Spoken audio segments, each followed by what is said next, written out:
We are doing the second part of parashah Shmini. I've called this "Are Good Intentions Enough?" So we're going to talk about the really quite tragic tale, actually, of two of Aaron's sons, Nadav and Avihu, and we're going to talk about. I think you guys mostly know what happened to them, but we're going to recount this story and also just talk about, what do we learn from this today? It's quite a simple drash, really, but just some of my thoughts and some of the thoughts that I've managed to research as well. We'll give credit to those people throughout the drash today. So let's just recount the where this actually occurs from Leviticus chapter 10, verses 1 to 3. Now, Nadav and Avihu, the sons of Aaron, each took his censer and put fire in it and laid incense on it and offered unauthorized fire before the Lord, which he had not commanded them. And fire came out from before the Lord and consumed them, and they died before the Lord. Then Moses said to Aaron, "This is what the Lord has said. Among those who are near me I will be sanctified, and before all the people I will be glorified." And Aaron held his peace.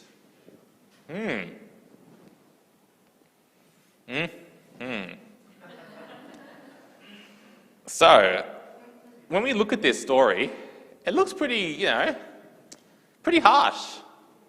Look, maybe they weren't commanded, but, many people do things they weren't commanded. They don't get zapped up into heaven in a huge fire. And, on the surface, it looks quite cruel. And I think there's many commentators who take issue with this. It seems like quite cruel. Why would God do that? So, sure, they made a mistake. And we know they made a mistake because from Exodus 30, verse 9, we read that only God could command when and where sacrifices could be given. But, they were well intended.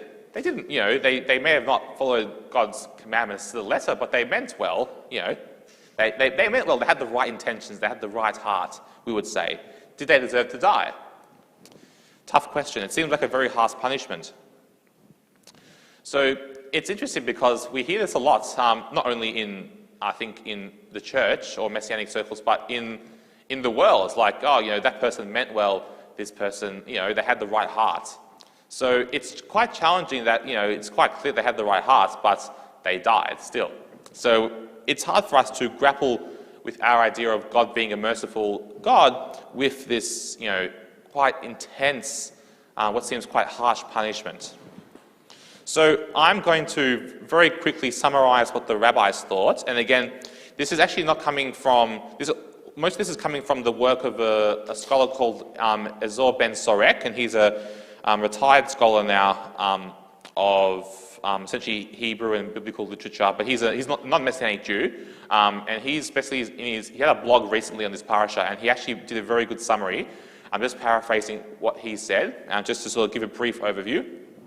And basically, there are 5 main ideas. The first idea was that they were too keen. Nadav and Avihu were too keen. You ever heard that before? Someone's too keen. They were too keen not to offer the sacrifice only, but to take over the leadership as well. So basically, the rabbis who thought of this basically saw this attempt to offer the sacrifices, or to offer the incense, as an attempt on Moses' and Aaron's leadership. So the sin there was basically a lack of respect for the leaders that God has established. That was according to this school of thought. The second school of thought was not actually related to this portion, but related to Numbers chapter 3, where it talks about this too, was that they were childless and they never married. It doesn't make sense from this portion, but if you read in Numbers chapter 3, it talks about this episode. In the context of that, they also say that they didn't marry. And in the eyes of the rabbis, that was a great sin, not to marry, not to marry, intentionally not to marry, to choose that lifestyle. So of course, through the New Testament and through the Brit Hadashah, we know that that's not the case. But many of the rabbis in Orthodox Jewish history, they had this idea that if you chose not to marry, that was really bad. And because the commandments to be fruitful and multiply couldn't be done, of course. So that was the reason why. So again, interesting thought. I'm not sure if I agree with that, but interesting. The third school of thought was they were drunk. And this, of course, is not in the text itself. It comes from a legend in the Talmud. And basically, in the legend in the Talmud, it says that they were drunk, and then that's the reason they did such a stupid mistake. So again, interesting. I'm not sure what to make of that either, but yeah, that would obviously be quite bad.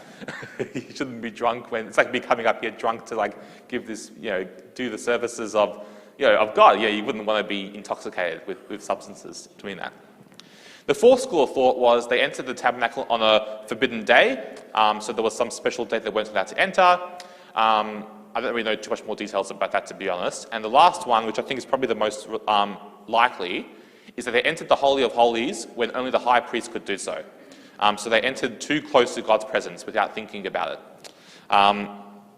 And look, these are interesting explanations, which I think they add some colour to the picture, but I don't really think they really do it justice. I think they leave a lot to be desired. So we're going to do our own exegesis of the text together and also just bring some different sources as well. So let's talk about the forbidden or unauthorized fire. Esh Zara, that's what it's called. It's translated in the ESV, I've used ESV here, as unauthorized fire. But there is some nuance as to what it could also mean. And that nuance can shed some light as to what actually went on. So it can also mean strange or repulsive fire. So an example I'll give is from Job chapter 19, verse 17. And this is Job as part of his grieved response to his friends. As you know, basically he suffered all these calamities that happened to him and his friends were not very helpful and they responded in a very unhelpful way. This is Job's response to that. He says in Hebrew, Ruchi zara leishti v'chanati livni biti, which means my odor is repulsive to my wife. So the repulsive is zara in this context. My odor is zara, repulsive to my wife, and I'm loathsome to my children. So basically what he's saying is in his current state at that time, he is sort of like repulsive. He's like, nobody wants to be around him, of course, because he's suffering all these terrible things. It's like, you want to be brought down with them, essentially. So he's sort of describing his what his state was. He was basically not very, desirable, attractive, not somebody people wanted to be around at that time because, he was suffering so terribly. So that is that use of zara here. So it does add a bit of colour here, though, because, it has this connotation of being like strange, repulsive, unattractive, connotation with that. Now, the other connotation is foreign fire. And the source we'll bring here is Psalm 44, verse 20. And it says, if we have forgotten the name of our God or spread out our hands to a foreign God. So the word foreign here is zar, which is the masculine form of zara. So here it's very clearly like a pagan foreign connotation. And there's a commentator called Milgram who translates fire, so not the zara, but the esh part in Hebrew as coals, not as fire. So it would be unauthorized coals if we were going according to Milgram. And he basically says that, to be honest, I didn't fully understand his reasoning, but basically what he said was coals gives it gives a different color to it. It's a bit of an interpretive exercise, but essentially they had to source the coals from somewhere, of course, and basically he thought that they sourced the coals from an inappropriate place, and by doing so, you mix the profane with the holy. So he thought their sin, if you use the word coals, will basically give that connotation that the sin was not the fire itself, but the fact that they sourced the fire from an unholy place. So again, a different sort of connotation here. Interesting idea, nonetheless. And let's talk about Moses' reply. That's also a very interesting reply. And this obviously comes from God. Among those who are near me, I will be sanctified, and before all people, I will be glorified. So from a superficial level, what does that mean? Implies that Nadav and Avihu should have known better, simply because they were close to God, closer than the average Israelites. All the Kohanim were priests. They had the privilege of, the service of God, like the service in the tabernacle and the temple, and even more than the general Levites, they had even more access to God. So therefore, if you had closeness to God, you will be judged more harshly. Essentially, that's the connotation here, and it echoes a verse from the prophets, and this verse is from Amos 3, verse 2. You only have I known of all the families of the earth, therefore I will punish you for all your iniquities. That's talking about Israel. So basically he's saying here that Israel was chosen by God and had the closeness to God, therefore, when you get punished and when you make a mistake, I'm going to punish you more, essentially, as compared to, let's say, if the Gentiles made those mistakes. So it's that same idea. But I think the Ramban, actually, I've talked about him before, of course, the Ramban had the simplest and, in my view, most accurate illustration of this verse. I'm just going to paraphrase what he said. So he says a big spiel, but I've just paraphrased it here. This incident is that which God decreed, saying to his heart, which means considering it carefully, through them that are close to me I will be sanctified, so that they should not break forth into my sanctity, and before all the people I will be glorified. So I've underlined this, so that they treat my dwelling place with respect. So the issue, according to the Ramban, and I think this is probably the most accurate, is that even though they meant well, they did not treat the sanctuary with respect, because they did not approach his place with his instructions. So no matter what was in their heart, this action did not treat it with respect, and that was the reason why it was such grave sin to God. So the issue here is respect, and that comes to two main sort of subcategories: a healthy fear of God's presence. So Nadav and Avihu were seen as generally righteous apart from this error, but why was it important to judge them so harshly? Why was it important?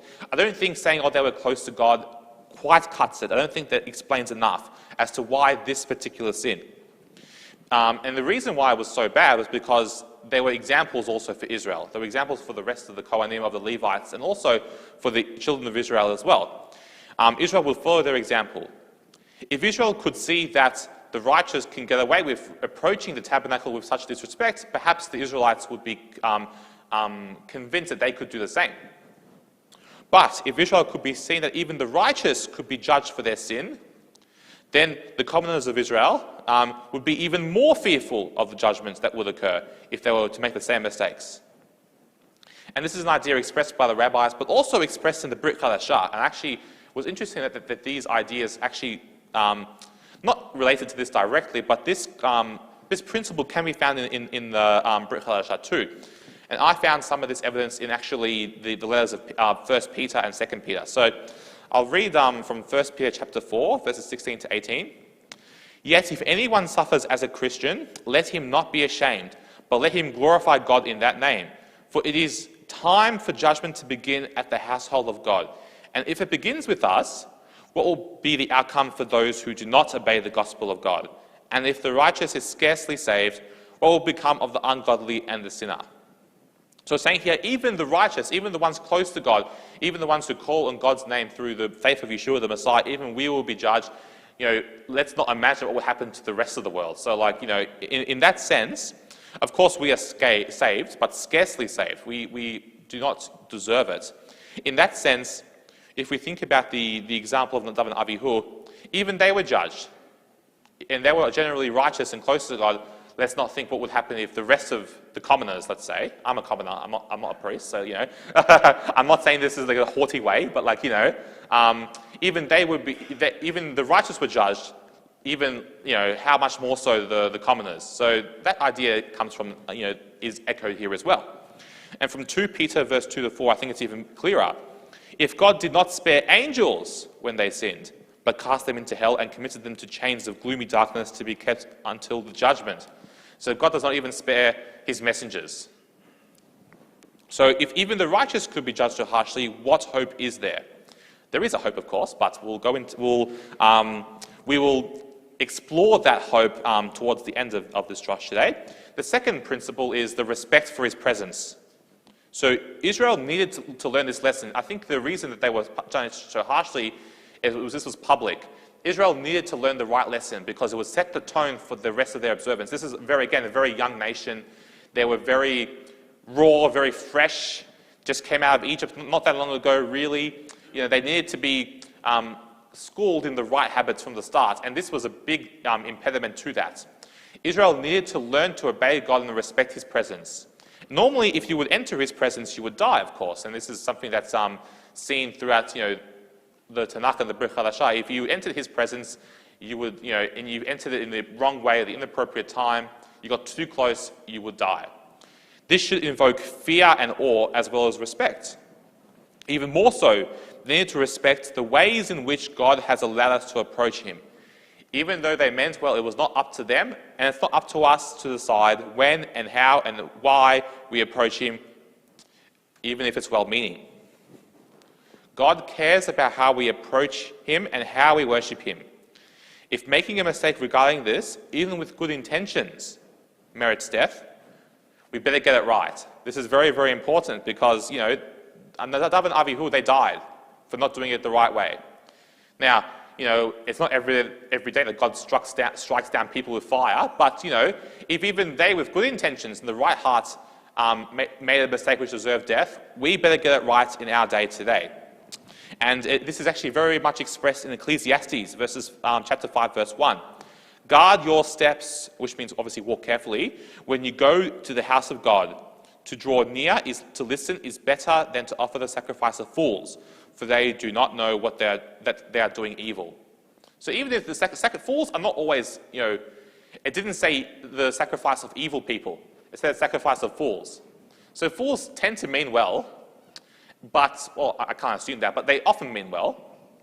But just because they mean well, it doesn't mean that they are doing right. They can still be doing evil. Therefore, we have to be careful. We have to consider how we approach the house of God. Our worship of God needs to be consistent with the instructions he gave us. Intentions of the house count, but they are no excuse for not obeying him. And I've just got a few sources which I'd like to share. And we will start from the Tanakh and progress to the Brit Chadashah. And this will highlight our hope that we have. 1 Samuel 15, verse 22. But Samuel said, "Does the Lord delight in burnt offerings and sacrifices as much as in obeying the Lord? To obey is better than sacrifice, and to heed is better than the fat of rams."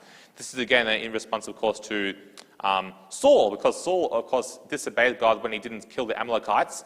He didn't kill all the animals, and he's like, "Oh, look at me, look at Samuel, look at me, I'm sacrificing these animals to God," even though God told him to kill the animals too. So Samuel's saying, does God really want you to sacrifice animals rather than listen to him? And obviously the answer is no. So again, Saul, well-intentioned, big mistake. Proverbs 14, verse 12, "There is a pathway that seems right to man, but in the end it's a road to death." So just because something looks good in our eyes doesn't mean it's actually correct. And we all know that the path to death and destruction looks good to many, many people as well. So, and actually, in this lesson is not a lesson from the Brit Hadashah, it's a lesson from the Tanakh itself. So it shows the consistency of the teaching here as well. Now let's actually progress to the Brit Hadashah, and we'll start with Mark 14, verse 38. "Watch and pray that you may not enter into temptation. The spirit indeed is willing, but the flesh is weak." Of course, Yeshua is talking, and his disciples were supposed to watch, and they fell asleep.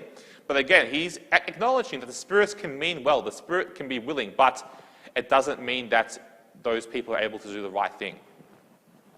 And I think the most important one is from Matthew chapter 16, verses 21 to 23. "From that time, Yeshua began to show his disciples that he must go into Jerusalem and suffer many things from the elders and the chief priests and scribes, and be killed, and on the third day be raised." I always wonder, because the disciples were so worried, but then he always says on the third day he'll be raised.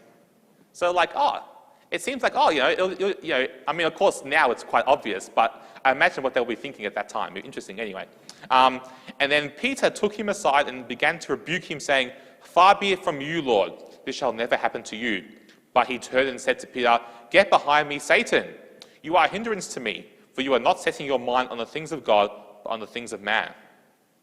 Which is interesting, because why would Yeshua say that? Peter is actually doing, what sounds like the right thing, He doesn't want his master to die, "I'll protect you, master." Like, Lawrence, I'll protect you.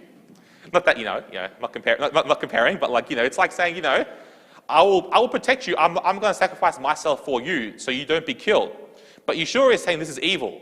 In fact, it's so evil, he's likening Peter to Satan when he's doing this. Why was it so bad?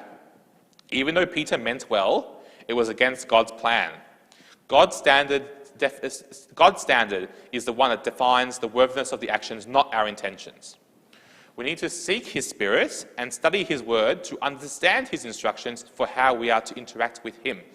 Especially, I don't know the modern day church all that well, even after several years of being a believer, I'll be perfectly honest. But from what I have seen, and also, of course, in the synagogue as well, we need to heed this lesson very carefully.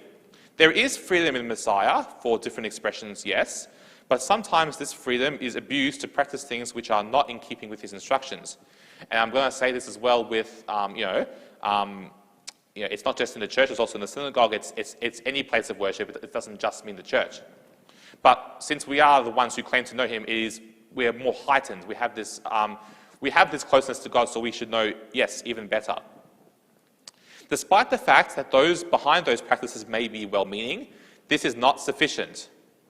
We have a responsibility to test our actions against his word. Good intentions are no excuse for negligence.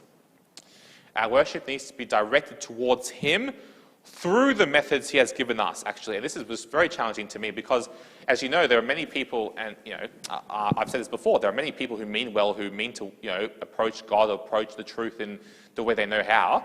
And I think that is a valid point. But also through this lesson of Nadav and Abihu, we have to recognize that God cares about how we do it, and he gives us methods and tools to do so. And there is unfortunately no excuse, or fortunately, depending on perspective, but I'm going to say unfortunately just in this case because it can be quite harsh at times. There is no excuse for not doing it through his way. And his way that he has given us is through Yeshua the Messiah, and he says as much in Matthew chapter 7, verses 13 to 14. He says, "Enter by the narrow gate, for the gate is wide and the way is easy that leads to destruction, and those who enter it are many. For the gate is narrow and the way is hard that leads to life, and those who find it are few." That's very challenging for me, actually, I'll be honest. I think for some of us maybe in this room, it's quite challenging because it's basically saying that only very few people out of the people that will, have existed in the whole world will be saved, really. There are many people who are well-intentioned. I would say that many more than a few are well-intentioned. I would say the majority, even it bears truth even in our lives. Even people who are criminals, even people who are villains, they tend to, in their hearts, mean well. And it's more than a few people.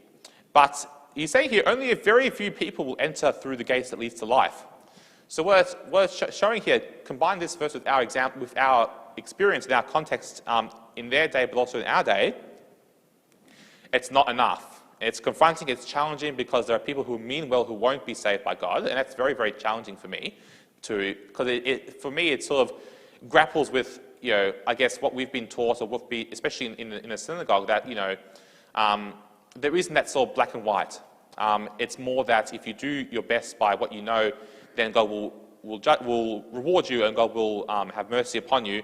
And I do think there is some truth to that, but it is challenging to know that God is very clear. You do it my way or else. Good intentions will not save. Only the path that Yeshua is on will save. So of course that is a great hope. I'll start with the bad stuff. It is very challenging and it's very confronting, especially in not only in the church but also in the modern day society where everything seems to be okay. And of course, we may disagree with that, but some of that does come through to us. Surely this guy, he's doing his best. This person is not so bad, etc., etc., etc. But it's very clear through the word of God, and that's the standard that we have. And Nadav and Abihu paid the price for not obeying his instructions. That's only the way that God has inscribed is the way that leads to the narrow gate of life. So I think that's the lesson that Nadav and Abihu ultimately give us today, is that choose the narrow gate. If you don't, even if you mean well, we may end up like them. But if we choose the way that God has given us, then we will have life through Yeshua the Messiah. So I think that's our messianic message from Nadav and Abihu. It's a shame that they had to die to give us that message, but let's, respect the message they gave us and apply it today. So we'll continue the service. Thanks, guys.